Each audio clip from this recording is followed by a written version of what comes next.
বন্ধুরা, তোমরা কেমন আছো? আশা করছি ভালো আছো। আজ তোমাদের সঙ্গে আমি শেয়ার করব চিংড়ি মাছ দিয়ে এঁচোড়ের ডালনা।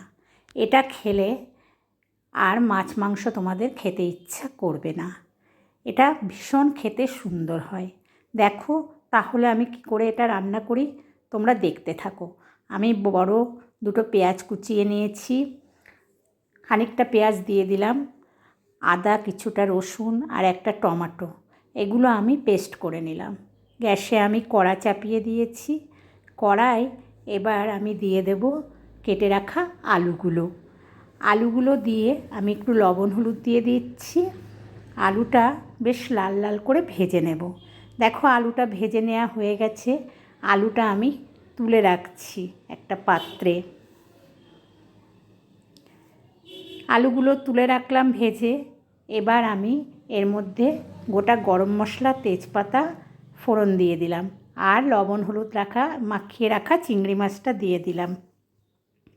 চিংড়ি মাছটা একটু লাল লাল করে ভেজে নেব।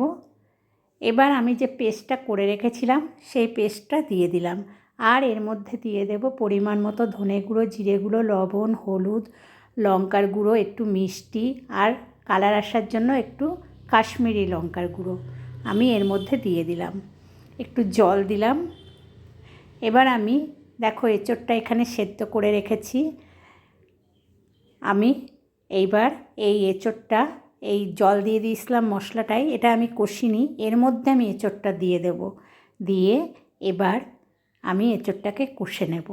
তোমরা এইভাবে একদিন এঁচোড় এরকমভাবে কষে নিয়ে রান্না করবে, দেখবে দারুণ সুন্দর খেতে লাগবে।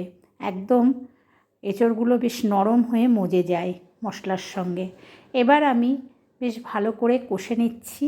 এবার আমি এর মধ্যে দিয়ে দেব ভেজে রাখা আলুগুলো দিয়ে আবারও আমি এটাকে বেশ ভালো করে নাড়িয়ে চাড়িয়ে আবারও বেশ সুন্দর করে কষে নেব। বারবার করে নেড়ে এটাকে কষে নেব। দেখো আমি বেশ সুন্দর করে কষে নিচ্ছি। যত কষা যাবে ততই সুন্দর হবে খেতে। একটু গরম মশলার গুঁড়ো দিয়ে দিলাম। দিয়ে আবারও এটাকে ভালো করে একটু কষে নিচ্ছি।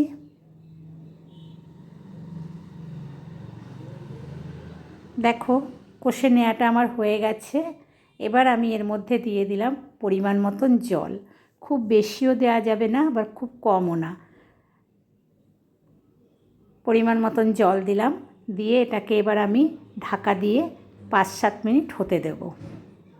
দেখো 5-7 মিনিট পর এটা বেশ সুন্দর ফুটে উঠেছে, ঝোলটা একটু কমে এসছে। আবারও এটাকে আমি ভালো করে নেড়ে চেড়ে ফুটতে দেব। আমি এবার আর ঢাকা দেব না।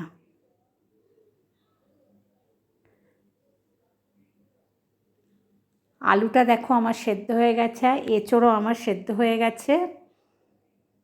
এবার একটু বিরিয়ানি মশলা দিয়ে দিলাম এর মধ্যে আর একটু ঘি দিয়ে দিলাম। এই বিরিয়ানি মশলাটা তোমরা দিয়ে দেখবে, খুব সুন্দর টেস্ট হয়। এবার আবারও একটু ভালো করে ফুটিয়ে নিচ্ছি। দেখো ঝোলটা আমার বেশ কমে এসেছে। আমি এরকমই নামাবো। গ্যাসটা আমি অফ করে দিচ্ছি। দিয়ে এটাকে ঢাকা দিয়ে 2 মিনিট রেখে তারপর সার্ভ করব। দেখো কত সুন্দর দেখতে হয়েছে।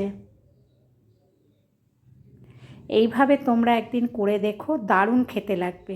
আর যদি তোমাদের রেসিপিটা ভালো লেগে থাকে তাহলে তোমরা বন্ধুরা আমার এই যা ইচ্ছে তাই চ্যানেলটাকে একটু লাইক, শেয়ার, কমেন্ট করো আর একটু সাবস্ক্রাইব করো।